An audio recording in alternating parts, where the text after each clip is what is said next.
My friend Michaela and I tried to call my sister but failed to reach her.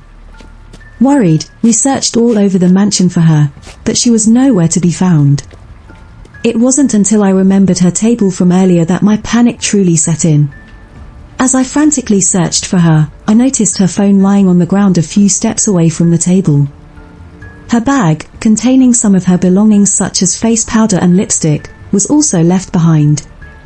At this point, I was ready to call 911 when Michaela suggested we ask some of the servers or guards if they had seen her. Surely among the crowd of staff someone must have spotted my sister somewhere in the vicinity.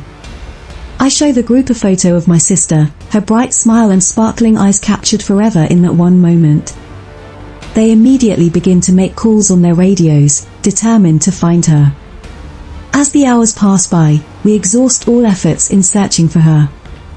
In desperation, I turn to my friend and ask if we can file a police report now.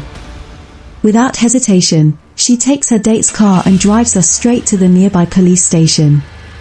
Tears streaming down my face, I frantically call my mother and share the news with her. She is in shock and quickly books the earliest flight to be by our side. My friend Michaela offers to stay with me that night for comfort, but I am too distraught to even think about sleeping. The next morning, my mother arrives and immediately announces that we will return to the mansion where my sister went missing. As we approach the gates, hopeful yet anxious, the guard denies us entry.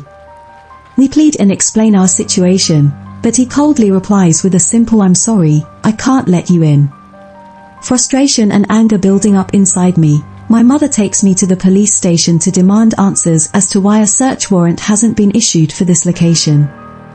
The police seem evasive and refuse to give us any concrete information. Feeling utterly helpless and desperate for any lead, I turn to Olivia. Perhaps the boy she was with knows something about my missing sister. But she shakes her head sadly, revealing that he was just a fleeting fling and they no longer keep in touch. The weight of disappointment sinks deep into my chest, as I had hoped this would be the breakthrough I needed. Instead, it feels like another dead end in my search for answers. The walls seem to close in around me, suffocating me with their oppressive stillness. But I refuse to give up on finding my sister, no matter how hopeless it may seem. My mother and I are at our wits' end, trying to come up with any ideas or leads on finding my sister. We even go door to door asking neighbors if they have seen or heard anything suspicious, but all we are met with are blank faces. With no other choice, we return home late into the night. Exhausted but unable to sleep, I tell my mother that we will try again tomorrow. Just as we are about to enter our home, my phone starts ringing. The caller ID shows an unknown number and my heart skips a beat. It's my sister on the other end, her voice trembling and filled with fear. "Annie!" She cries out, "Someone is chasing me, please help me." I quickly put her on speakerphone so my mom can hear too. My mother breaks down in tears and all I want to do is cry along with her, but I have to stay strong for my sister. I ask her where she is, trying to calm her down as much as possible. All she can tell me is that there are trees surrounding her and it's dark. She can't see anyone but she knows someone is following her.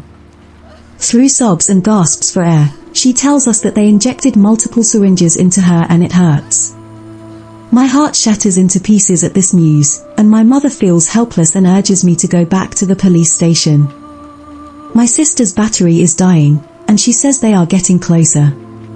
In a rush of emotions, I tell her how much I love her and that we will come find her and will be on our way to Milford tomorrow. She thanks us before the call abruptly ends.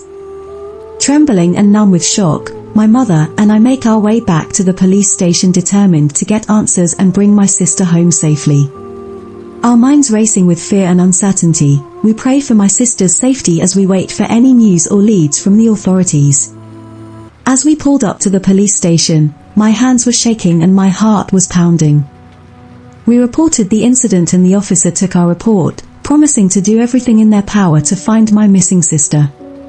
My mother and I felt lost and helpless as we made our way back home. The weight of uncertainty and fear hung heavy on our shoulders. Unable to sleep, we turned to the internet for help and searched for any leads or information about my sister's whereabouts. The hours ticked by slowly, each minute feeling like an eternity. As the sun rose on a new day, we received a phone call from the police officer. He instructed us to turn on the news, where we saw a familiar face, my sister's, plastered on the screen.